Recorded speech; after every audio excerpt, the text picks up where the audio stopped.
Donc oui, effectivement, le groupe de travail, c'était plateforme collaborative et collaboration de plateforme. Et on est très vite arrivé sur l'idée qu'on avait besoin de s'appuyer sur une architecture numérique un petit peu générique qui permette de garantir l'open BIM, c'est-à-dire une ouverture plug and play autour de cette architecture pour pouvoir ajouter des modules et dont la plateforme collaborative. On a travaillé pas mal sur la recherche de l'histoire de la collaboration au fil du temps. Euh, Aussi comment on pourrait intégrer des nouvelles générations, comment on peut intégrer la maturité d'une organisation au fil du temps. Donc tout ça, c'était autour de la collaboration. Et en fait, ce qu'il est ressorti très vite, c'est qu'on pouvait avoir des lectures très variées de l'ISO 19650 dans ce que c'était que le CDE. Dans le groupe de travail de Mind, on s'est attaché à rejoindre d'autres groupes de travail, dont celui de Building Smart France sur l'environnement commun de données, dont aussi les groupes de travaux avec Marie-Claire sur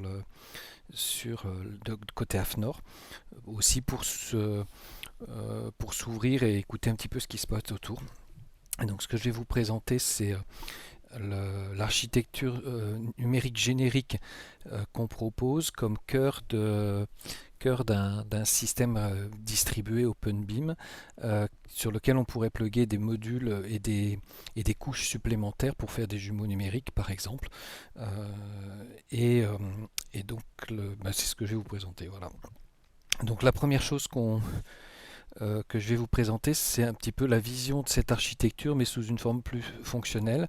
C'est-à-dire rappeler ce qui se passe dans une méthodologie BIM, c'est la notion de contrat qui est au centre, avec la notion de données associées à ces contrats.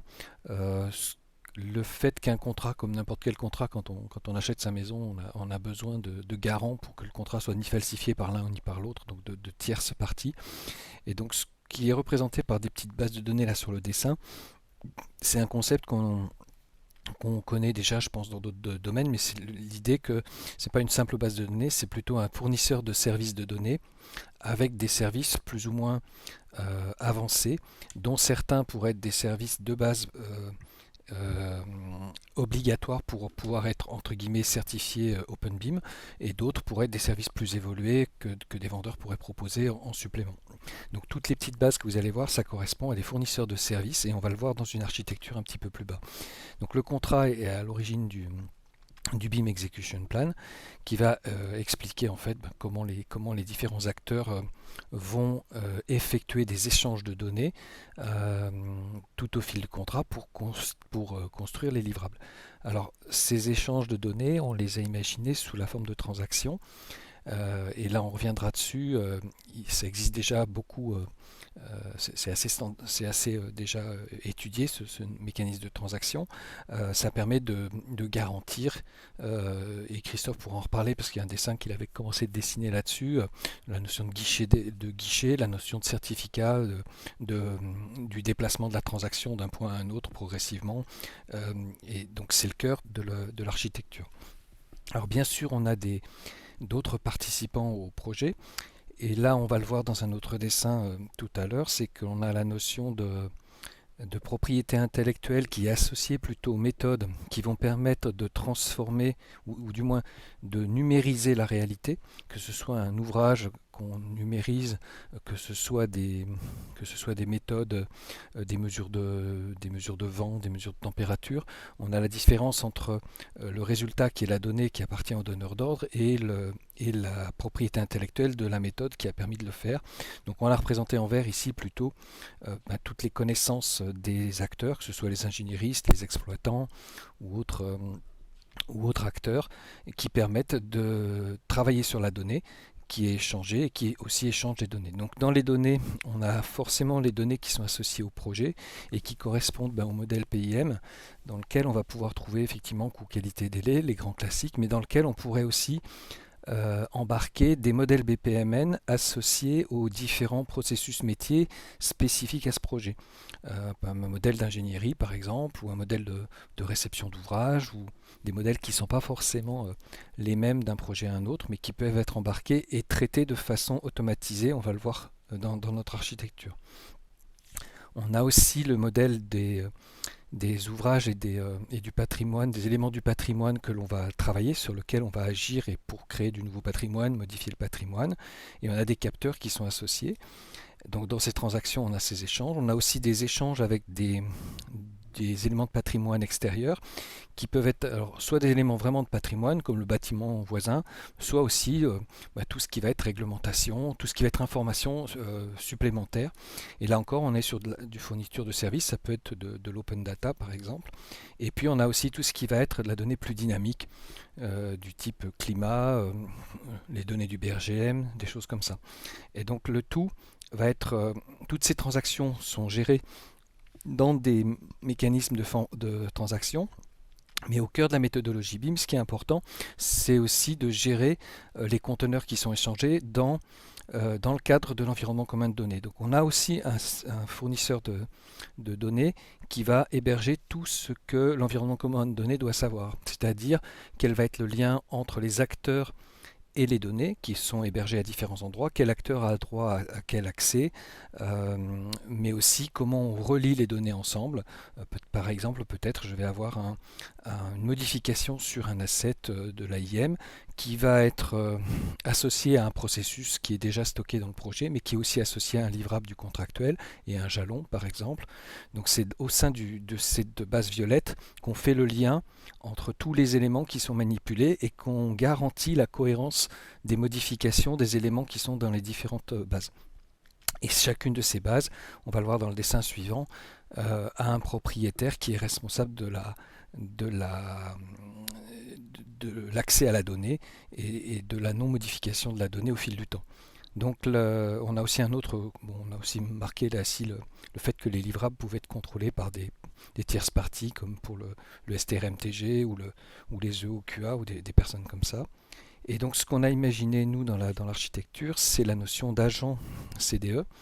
Cet agent, c'est une machine virtuelle qui va automatiser au maximum toutes les transactions et les flags sur les transactions. C'est-à-dire que lorsque par exemple vous êtes sur un outil de développement, que vous livrez votre produit en cliquant sur la petite disquette enregistrée, de façon automatisée, les drapeaux du CDE, comme le passage de Work in Progress à Shared, pourrait se faire sans que l'acteur quasiment en ait la connaissance. Ça peut se faire de façon à simplifier la vie des utilisateurs des outils. Donc dans ce premier dessin, on voit la vision globale. Dans ce dessin-là, on explique du coup la façon dont on peut considérer la donnée. La donnée, on peut avoir des données sur... alors la première ligne, c'est combien on a de propriétaires de la donnée. Donc combien on a de propriétaires de la réalité. Donc par exemple la vitesse du vent, on n'a aucun propriétaire. Un bâtiment, on a un propriétaire. Un projet, on a un propriétaire. Un contrat, on a forcément deux personnes qui sont reliées par le contrat. Donc la propriété de la donnée qui représente cette réalité, dans le cadre de, on fait la distinction entre la propriété de la donnée et la responsabilité de la création de la donnée. Donc la responsabilité de la création de la donnée, qui est par exemple de transformer la vitesse du vent en un chiffre dans un tableur ou de transformer un bâtiment physique en un modèle numérique, elle va être cette responsabilité de création, elle va être faite par la personne qui va construire, soit qui va mesurer le vent, soit l'ingénieriste, soit qui va aller faire sur le terrain une mesure et reporter ça dans un nuage de points. Et c'est lui qui doit garantir d'une part le fait qu'il y ait une cohérence, une exactitude entre les deux, mais c'est aussi lui qui va être utiliser une méthode qui lui est propre et dont il a la propriété intellectuelle. Le résultat de tout ça, c'est une maquette numérique, par exemple, pour la partie orange, qui appartient à la pointing party, de la même façon que la mesure du vent qu'on a mis dans Excel va appartenir à la pointing party. Dans le cadre des données du projet, donc tout ce qui est respect coût qualité délai, c'est la main pointed party qui à la fois va construire les données qui sont à l'intérieur de cet élément rouge et qui va en être le propriétaire. Et puis dans le cas d'un contrat, on a d'un côté la création du contenu du contrat qui est faite entre les différentes parties du contrat et la propriété de la donnée qui est plutôt déposée sur la tierce partie qui, elle, a le rôle et la responsabilité de maintenir cette donnée en vie quoi qu'il arrive, même avec les obsolescences technologiques, et d'en protéger la falsification de la part de l'extérieur. De la même façon, donc cette première ligne, c'est le propriétaire, c'est celui qui a ce rôle-là. Donc l'idée, c'est qu'effectivement, on doit garantir le côté jumeau, c'est exactitude, se prévenir des obsolescences et se protéger des attaques. On avait mis quelques petits mots pour faire ça. Donc quand on regarde l'architecture d'une façon très globale, on va avoir un certain nombre de fournisseurs de données qui vont être des tierces parties qui ont déjà des contrats, qui peuvent fournir des services de gestion de contrats aux acteurs. On a des propriétaires d'assets qui auront déjà aussi leur fournisseur de services de données d'assets. On aura aussi des capteurs. Et puis à chaque fois qu'on va construire un projet, on a symbolisé ici des plateformes collaboratives dont l'objectif est d'afficher des données qui viennent de différentes sources de façon cohérente et intelligible pour que les personnes puissent prendre des décisions. Donc ça veut dire que c'est pas forcément de la 3D, ça peut être un schéma électrique parce que c'est des électriciens qui vont réfléchir, ça peut être un diagramme de chemin de fer, ça peut être une maquette 3D effectivement, et des outils métiers qui eux seront là plus pour venir modifier la donnée une fois que la décision aura été prise. On fait tout ça dans le cadre de l'ISO 19650, donc ça veut dire qu'on a la notion d'état qu'il faut gérer et on a la notion de processus qui sont toutes définies dans la 19650. Donc le rôle de l'agent, ça va être de gérer cette mécanique-là, ou en tout cas de faciliter la gestion pour les acteurs principaux qui sont le BIM manager, BIM coordinateur, chef de projet par exemple. Et donc l'agent va être quelque part le point central du projet pour tous les acteurs, qu'ils viennent d'une plateforme collaborative ou d'un outil métier, et cet agent va permettre de donner l'accès ou contrôler les accès à tous les systèmes qui fournissent de la donnée. Donc le mode de fonctionnement, c'est alors je l'affiche en direct, en fait. On s'appuie sur les couches web de services et on a un agent ici qui va se positionner comme fournisseur de services pour les plateformes ou pour les outils.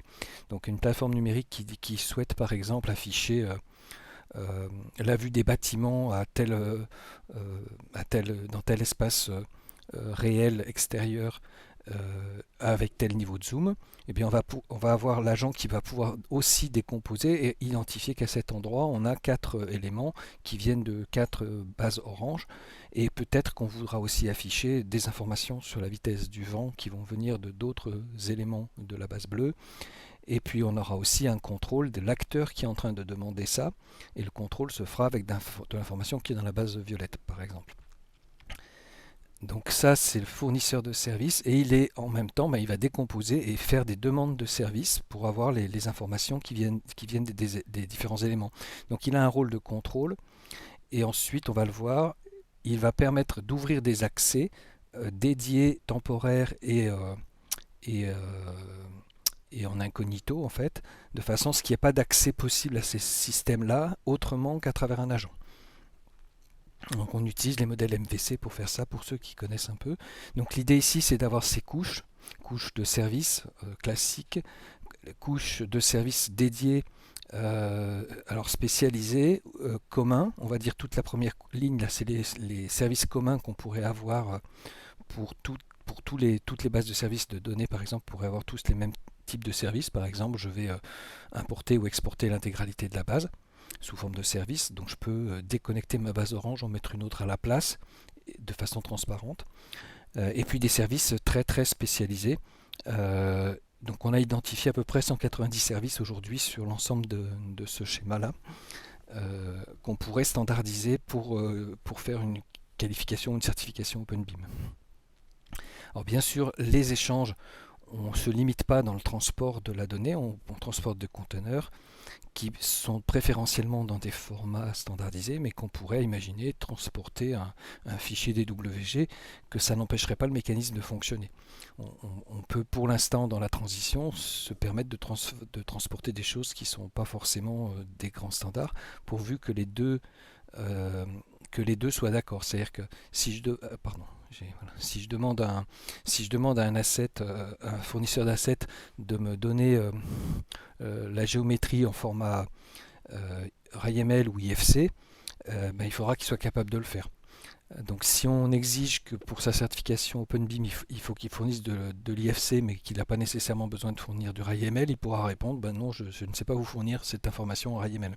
Par contre, un autre fournisseur de base Orange va pouvoir avoir un produit plus élaboré, qui sera capable, avec les mêmes données au centre de la base, d'aller les prendre, les extraire. Donc il y aura peut-être de la conversion à l'intérieur de ces systèmes-là, soit en IFC, soit en RAIML.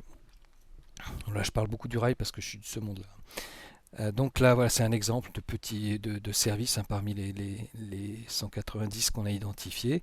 Ce qui est intéressant, c'est qu'on pourrait ajouter des choses supplémentaires, c'est-à-dire qu'on a identifié aussi dans dans chacun de ces systèmes la possibilité d'adjoindre des processeurs de calcul, ou en tout cas des choses qu'on puisse faire quand on a besoin de le faire très près de la donnée. Imaginons par exemple qu'on ait un SIG ici en plateforme collaborative qui demande à faire des serpents de charge. Est-ce qu'il est utile de télécharger les données de la base Orange pour aller faire le serpent de charge? Non. Par contre, on pourrait dire qu'un fournisseur de SIG mette avec une API standardisée sur la base Orange des outils qui fassent les serpents de charge et qui permettent d'accéder à cet outil-là à travers des services standardisés aussi, ce qui veut dire que si c'est Esri qui a fourni ce calculateur, n'importe quel autre concurrent pourra accéder au service de calcul de serpent de charge sans même savoir que c'est Esri qui a fourni le moteur. Donc ça, on peut le faire pour tout. On peut le faire pour les projets, par exemple, pour faire de la gestion de Gantt ou de la gestion de diagrammes de chemin de fer. On pourrait le faire aussi pour les contrats, pour alerter, ça c'est des services qu'on a imaginés en standard, alerter que tel jalon sera à atteindre d'ici 15 jours ou tel livrable est en retard d'un certain nombre de jours. Donc tout ça, ça se fait de cette façon-là. Et on peut effectivement aussi identifier un ensemble de BPMN. Par exemple, il pourrait y avoir 15 BPMN de processus différents qui sont à gérer par le projet.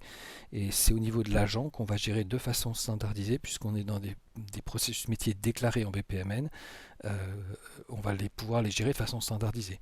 Il y a des outils aujourd'hui qui, à partir du BPMN, sont capables de pondre le code et de faire un code de A à Z uniquement à partir du BPMN. Donc faire du contrôle, ça doit pouvoir se faire de cette façon-là. Donc pour parler de l'illustrateur, à l'illustrateur, on a fait des petites coquilles vides qui sont des fournisseurs ou des demandeurs de services. Donc toutes ces petites bulles qui sont ici, l'agent, l'espace de développement, l'espace de revue de projet. Et donc ce qui se passe, c'est que ces espaces-là vont venir se connecter à l'agent pour s'identifier. Alors quand il s'agit des bases ici, c'est en accord avec le propriétaire de l'espace, en accord avec le propriétaire des assets. On va avoir une déclaration de l'agent au sein de l'espace orange. Au sein de l'espace rouge, on déclare l'agent. Au sein de l'espace bleu, on déclare l'agent. Donc l'agent peut ensuite communiquer à travers un compte qui lui est dédié. Et pour les acteurs qui sont sur la ligne du bas, chaque acteur, quand il se connecte, va devoir avoir un compte au niveau de l'agent. Donc ça veut dire qu'au départ, il y a une phase d'initialisation où on va demander au chef de projet de venir déclarer la liste des acteurs qui sont autorisés. Et ensuite, on a aussi la possibilité de déclarer sur quel type de données ils sont autorisés à travailler. On peut faire des groupes, on peut faire un ensemble de choses que je vais vous montrer dans l'illustrateur. Quand l'agent a identifié une demande de transfert d'informations, il va faire ouvrir les canaux en haut débit qui permettent de faire les échanges d'informations de façon relativement transparente. Ça existe déjà dans d'autres systèmes informatiques, c'est des choses qui ne sont pas nouvelles. Chaque espace de service de stockage pourrait être créé à la volée pour créer ou démarrer un projet, comme on le fait aujourd'hui quand on est sur un espace qui nous fournit des clouds. On réserve 4 Tera de cloud ou une quantité avec un certain nombre de services. On pourrait déclarer je veux un service standard de stockage de données dédié à un projet. Ben, à l'intérieur, il y aura tous les services standardisés pour le projet, par exemple.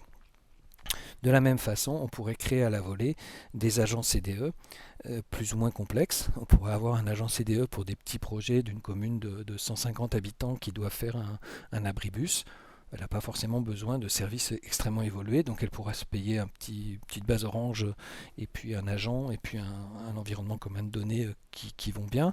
Mais si on est sur la ville de Lyon qui doit gérer des projets hyper complexes et très nombreux, bah peut-être que le fournisseur de plateforme CDE agent aura différents modèles, différents niveaux de prix avec différents types de fonctionnalités. Donc on ouvre aussi la créativité aux éditeurs pour aller dans cet espace-là, autant pour le stockage que pour la gestion des agents. Donc l'illustrateur consiste à pouvoir déclencher avec une série de boutons les différentes actions qu'on pourrait faire dans un vrai projet et pouvoir observer avec les petites flèches qui remontent les contenus des espaces de stockage ainsi que dans la petite colonne ici tout ce qui va être dans la partie archive du CDE. Et qu'on a considéré la partie archive comme étant la liste de tout ce qui s'est passé dans l'environnement CDE depuis le début. Donc on trace toutes les actions qui se sont passées et donc elles sont reportées, elles sont enregistrées de cette façon-là. Et on a considéré la partie noire ici qui est en fait un espion de tous les échanges qui vont se produire entre les acteurs. Donc ça nous permet d'observer ce qui se passe sur le lien. Donc je vais vous lancer s'il veut bien l'illustrateur. Voilà, donc l'illustrateur, il se présente sous cette forme. Vous le voyez là? Oui, Ouais, voilà. Donc on a ici un redémarrage possible. On a un menu ici qui nous permet d'avoir les 9 cas d'usage. Donc le premier cas d'usage, ça va être l'initialisation et la connexion de l'agent avec les différents services de stockage. Donc on a dans la description à chaque fois une description en gris qui explique quel est l'objectif de cliquer sur ce fameux bouton HMIA par exemple ici. Pourquoi on clique sur ce bouton, qu'est-ce que ça va faire. En bleu, on va plutôt écrire dans la vraie vie à quoi ça correspondrait, puisque là on n'est que sur un illustrateur, et en rouge, quels seraient les acteurs dans la vraie vie qui seraient impliqués ou responsables de cette action. Donc on va le voir sur tout le déroulé. Le cas d'usage numéro 2, ça va être plutôt l'enregistrement d'utilisateurs. Le numéro 3, c'est comment on peut enregistrer des processus dans une base projet. Le 4, c'est plutôt enregistrer des groupes d'éléments ou des autorisations sur des groupes d'éléments ou sur des éléments. Le 5, voilà, c'est plutôt enregistrer les contrats et les caractéristiques des contrats. Le 6, ça va être de montrer comment on pourrait afficher des éléments dans une plateforme collaborative de façon contrôlée par le CDE. Le 7, c'est comment on peut créer de nouveaux éléments depuis un outil de développement et comment on peut les partager de façon quasi automatisée avec le CDE. Le 8, c'est comment on peut mettre des commentaires et publier les équipements des assets. Et le 9, c'est plutôt pour montrer qu'on peut gérer aussi les différentes progressions d'étapes dans les BPMN des processus et comment on peut gérer les livrables au niveau des contrats. Donc là, on peut refermer cette étape-là. Donc pour illustrer, on va le faire tout doucement pour les premières étapes, puis après vous pouvez jouer avec, il est en ligne. On part d'un système où on a déjà chez notre client des assets, donc on a asset 1 qui est un mur avec un identifiant, une version, et surtout data, la petite ligne data, là c'est le contenu. C'est une porte, c'est un mur, là c'est un mur par exemple. Donc on a mis 5 assets au départ, et on constate que les données sont bien hébergées dans la base Orange. Donc pour démarrer, on va d'abord depuis l'IHM de l'agent, puisque l'agent c'est une machine virtuelle qui n'a pas d'écran en fait, donc c'est une machine sur laquelle on va pouvoir se connecter, on a un compte en tant que chef de projet, et une fois qu'on est connecté à cette machine, ce qu'on voit ici en vert c'est les transactions qui sont apparues, les transactions de connexion, c'est du grand classique, hein, on n'a rien inventé, simplement comme on est dans du fournisseur de services avec des catalogues, ben, l'agent répond automatiquement. Voilà la liste des grandes familles de services que je peux fournir. On pourrait même imaginer qu'on puisse explorer un service, une des sous-familles, aller chercher, activer un service ou un autre de cette façon. Par contre, pour l'instant, mon agent, il est vierge, c'est-à-dire qu'il n'a pas d'espace sur lequel il peut stocker ses données. Il va falloir qu'il aille se connecter dans l'espace violet, donc qu'il aille faire une connexion avec cet espace pour pouvoir stocker les informations qu'il va gérer en tant qu'agent CDE. Donc les steps d'après, ça va être d'aller chercher l'identifiant de cet agent qui a été créé à la volée et de l'envoyer par mail aux propriétaires des différents espaces de stockage de façon à ce qu'on puisse ensuite enregistrer cet agent dans chacun des espaces de stockage. Donc là, c'est ce qui va se passer. On a envoyé un email aux différents propriétaires et donc là, on va se mettre à la place du propriétaire de l'espace violet. Donc en l'occurrence ici, ben, c'est le chef de projet, c'est lui-même. Et donc, il va pouvoir se connecter dans cet espace. Quand il a été créé, il avait un compte utilisateur. Et il va pouvoir déclarer l'agent, le numéro de l'agent, et ouvrir un compte pour cet agent-là. Donc là, on va créer le compte. Et ce qu'on constate, c'est toujours les transactions en vert. Et là, on voit que l'archive-log a noté l'ensemble des transactions qui ont commencé de circuler et que dans l'espace violet, on a stocké le numéro de l'agent pour lequel on vient d'ouvrir un compte. Donc une fois qu'on en est là, on va pouvoir lancer une phase d'initialisation qui va consister à faire la connexion, établir la connexion entre l'agent et la base violette dans laquelle il vient d'avoir un compte. Donc là, on va voir les transactions qui s'échangent. Et puis, on va faire la même chose avec les autres bases. Donc on va aller sur la base rouge. Là, on est toujours avec le chef de projet, c'est lui qui est le propriétaire de cette base. Donc il déclare l'agent et on voit l'agent apparaître dans la base rouge. Après, on va voir le donneur d'ordre, le pointing party. Il est propriétaire de sa base Orange, il se connecte sur sa base Orange. Il a reçu l'email du chef de projet, donc il va pouvoir déclarer l'agent et éventuellement même il pourrait déclarer la liste des livrables. Et c'est ce qu'on va voir ici, puisque là pour l'instant on n'a pas cliqué, mais quand on va cliquer, on s'aperçoit qu'il y a des échanges qui demandent quels sont les livrables autorisés. Donc là, on va avoir dans la base violette cette fois-ci la liste de tous les assets à l'état shared par défaut, puisque de toute façon on vient de les partager en tant que le propriétaire de la base Orange vient de les partager. Et on n'a pas les données, on a juste les identifiants de ces assets. C'est-à-dire que les données restent chez le propriétaire, elles seront toujours chez le propriétaire. Là, on a juste dans l'environnement commun de données, dans la base violette, la liste des identifiants et l'état dans lequel ils se trouvent. Donc c'est aussi dans cette base-là qu'on va pouvoir stocker la définition des groupes, des ensembles d'assets par exemple. Jamais les ensembles d'assets ne seront définis dans la base Orange. Elles n'ont de sens que pour le projet qu'on considère, pas pour d'autres projets, donc elles sont gérées au niveau de la base violette. De la même façon, on va pouvoir se connecter à un contrat. Donc on va aller voir la tierce partie. La tierce partie ouvre son login sur sa base contrat, déclare l'agent, et là, on pourrait avoir des échanges on va voir tout à l'heure, il y a d'autres échanges possibles. Donc là, on a connecté, on a fini le cas d'usage 1, on a ici l'identification du cas d'usage, et on va pouvoir passer au suivant. Donc le cas suivant, ça va être d'inviter un acteur. Donc là aussi, on est encore dans du très très très grand classique. Je déclare en tant que chef de projet, alors je peux déléguer ça à un BIM manager ou BIM coordinateur à qui je veux en tant que chef de projet, mais c'est lui qui est responsable. Je déclare quelqu'un pour travailler sur le projet et donc je vais lui envoyer un email avec un lien pour venir se connecter une première fois. Donc là, quand on a fait ça, on a notre identifiant, notre utilisateur qui est ici, qui est en état pending. C'est pour l'instant, il est pas encore, on n'a pas encore validé son email à distance, on n'a pas connecté ni rien. À partir du moment où on simule le fait que la personne qui vient de recevoir l'email clique sur le bouton le lien qui est dans l'email, eh bien on va voir qu'il y a des échanges et que là l'utilisateur est devenu actif au niveau de l'agent. Et on a aussi encore toujours l'archive log ici qui se remplit, on a toute une liste ici. L'étape suivante, ça va être de déclarer, donc cas d'usage 3, les processus. Donc là, on a très simplifié, hein, on est vraiment dans un illustrateur.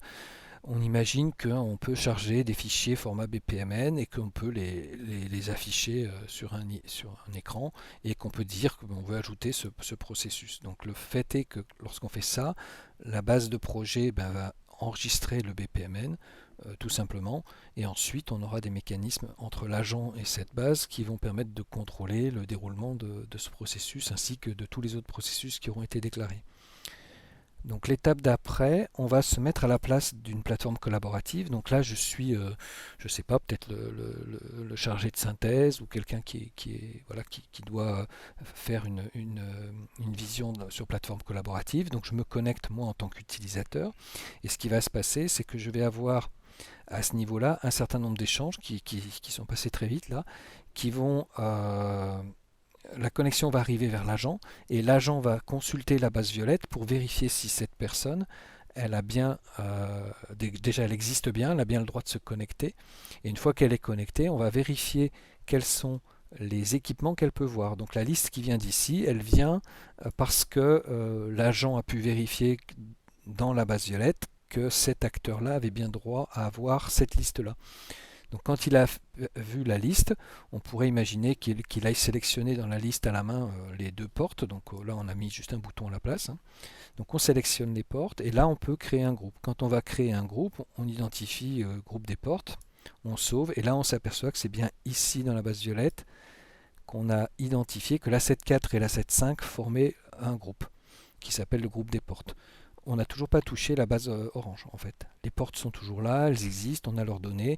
Nous on sait que dans telle et telle version, ces portes-là avec tel Global ID constituent le groupe des portes. Et donc quand on va utiliser au niveau local dans notre projet, que ce soit un outil de conception ou de collaboration, la notion de groupe, eh bien, elle sera gérée localement dans l'environnement commun de données, c'est-à-dire dans la partie violette avec l'agent. Donc là, l'étape d'après, ça va être de venir déclarer un contrat. Donc déclarer un contrat, c'est pareil, on va définir le pointing, le pointed, le contrat, on pourrait imaginer plein de choses, tout ça, ça pourrait être à développer et on va l'enregistrer. Donc l'enregistrer, on s'aperçoit que le contrat apparaît dans l'espace de contrat avec un certain nombre d'échanges encore ici et toujours ici la traçabilité dans l'archive de tout ce qui vient de se passer. On peut ajouter des livrables au contrat ou des comptes. Alors là, c'est pas des livrables, là on a ajouté des droits d'accès. C'est-à-dire on a dit que pour ce contrat-là, c'est-à-dire qu'il relie tel pointing avec le tel pointed, A7.4 et A7.5 sont les seuls assets pour lesquels on aura accès. Donc il y aura aussi un contrôle qui peut être fait soit parce que dans la base Orange, le propriétaire a limité les accès au projet, mais aussi on peut encore les limiter par rapport à un contrat particulier et dire que pour ce contrat-là, les acteurs qui sont reliés à ce contrat n'auront accès qu'à la 7.4 et 5, par exemple. Donc là, on peut ajouter ça au niveau du contrat.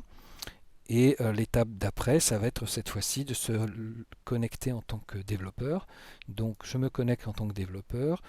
Comme tout à l'heure, j'ai un échange qui me permet de voir que en tant que développeur, avec mon nom, mon prénom, j'ai le droit à un certain nombre de choses. Donc là, je vais sélectionner le mur et la porte et je vais demander l'affichage. Donc là, cette fois-ci, on va avoir l'ouverture de canaux qui vont permettre à l'outil de développement de recevoir cette fois-ci le contenu des données de la porte et du mur. C'est-à-dire qu'on va aller piocher dans la base Orange et c'est l'objet de la transaction ici qui s'appelle DataO3. Voilà, c'est cette transaction là qui va faire l'envoi de l'information. Question, Oui, question. On est si tu veux, ça serait bien que tu puisses terminer d'ici 5 minutes, un ça peu, sera fait. Là, on est au bout. de telle sorte qu'on ait un peu de temps de discussion Voilà. derrière. S'il te plaît. Donc là, on imagine le work in progress sur notre PC, on est en train de le faire. Pour l'instant, il apparaît nulle part. À partir du moment où on le partage, ce work in progress arrive ici comme asset nouveau en work in progress et quand on le partage, il va devenir shared parce qu'il a été enregistré ici dans la base violette. La dernière étape, c'est de faire un commentaire. Donc toujours pareil, on a des processus. Le commentaire va s'enregistrer dans la base orange. On peut publier. Ça consiste juste à changer les états dans la base violette. Et on est arrivé, je pense, presque au bout, puisqu'après on peut aussi identifier la façon de faire avancer une étape de processus, et on peut aussi identifier que tel livrable a été approuvé, et donc on a l'information qui arrive dans la base contractuelle bleue. Alors on a fait le... J'allais peut-être... je voulais aller plus lentement au départ pour qu'on voit un peu les principes. Après, le reste, ça se découle. Et donc, on a des diagrammes qui expliquent tous ces échanges avec des flèches pour que ce soit plus lisible que l'illustrateur.